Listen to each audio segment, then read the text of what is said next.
The Israel Defense Forces are positioned on the outskirts of Gaza City, with 60,000 reservists mobilized for a ground offensive. The campaign seeks to dismantle Hamas, free hostages, and end the war, as Israel's Security Cabinet weighs a hostage deal amid stalled diplomacy and mounting international criticism. The objective of the military campaign is to dismantle Hamas because the city of Gaza is, I would say, the most crucial center of gravity that Hamas has been left with.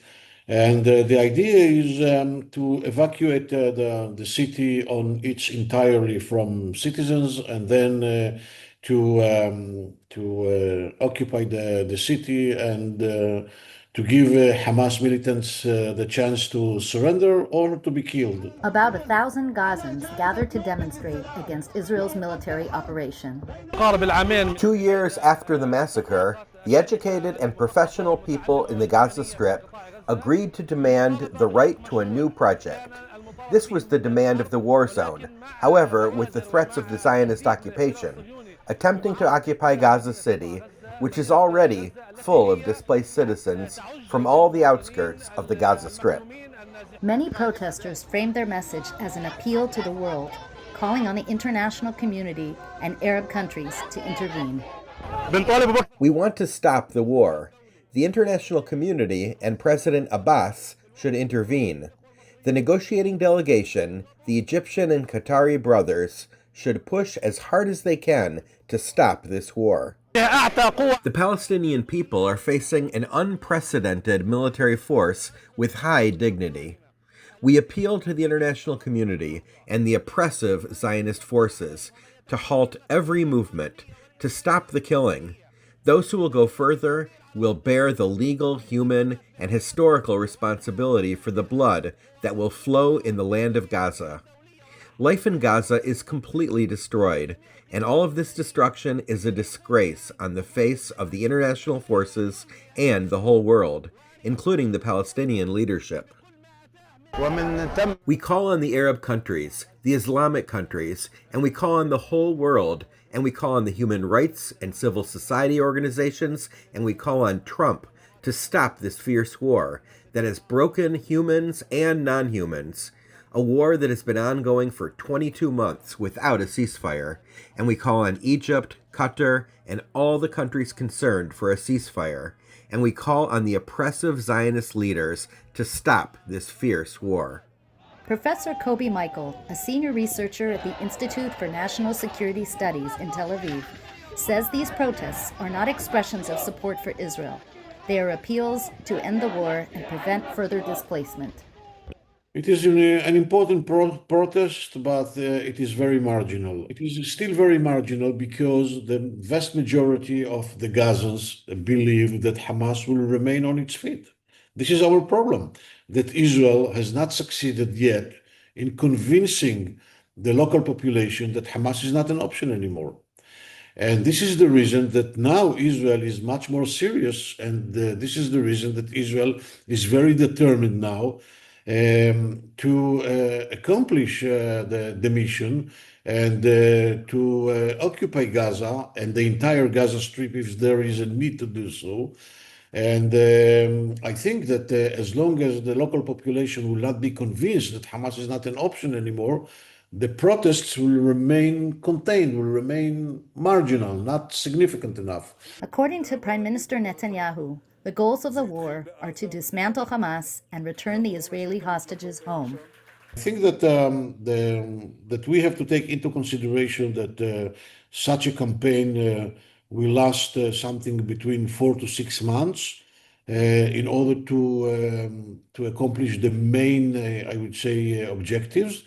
But later on, and as long as there will be no alternative governance, it will take more time in order to accomplish the entire cleaning of the area. Shortages of medical care and medications are a problem in the Strip. Michael has pointed out that Israel has been coordinating with hospitals and aid groups and is preparing safe zones in the south to move civilians out of Gaza City. He further acknowledged that not everyone will leave before the fighting begins. and warned that civilian casualties are inevitable. We have to assume that some thousands of people, even maybe dozens of thousands, will remain there. And then the IDF will have to operate very carefully and to take to do the utmost efforts in order to prevent collateral damages. But there is no doubt that there are going to be collateral damages as long as citizens will remain there and as long as Hamas will decide to continue the war. Most Palestinians see the end of the war as a priority. I call on all the parties to stop the war immediately, no matter what the price is, and that you all stick to the negotiations. Michael says Israel may occupy the entire Gaza Strip, but may need to provide a governance solution instead of Hamas, which has to be coordinated with an Arab mission force. If Israel will reach to the stage that it will be forced to occupy the entire Gaza Strip, then it will have to establish a temporary military administration in order to take care for the humanitarian aid. This is an obligation, even according to the international law.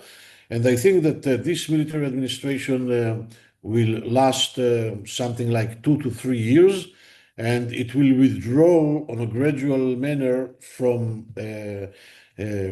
parts in the Gaza Strip where whenever the new governance will enter, supported by the Arab mission force. Gaza is a small, densely populated area whose people are displaced, most of them living in tents.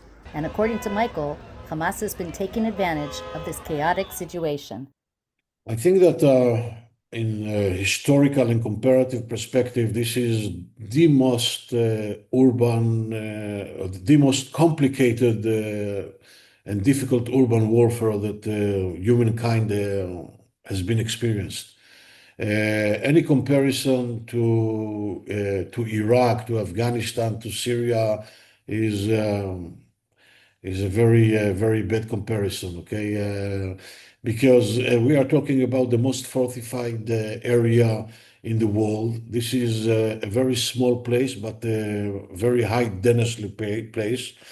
365 square kilometers with more than 2 million people, with a very well-developed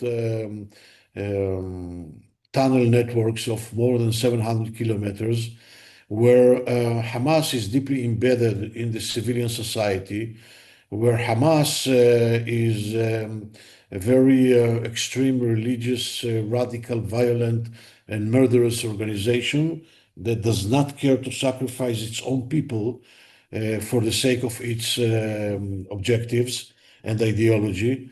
And in addition to all of that, the Gaza Strip and Hamas are also very well defended by the international media and unfortunately by the international community. For the Media Line, Ahmed Abdal Salam reports from Gaza City and Georgia Valente from Jerusalem.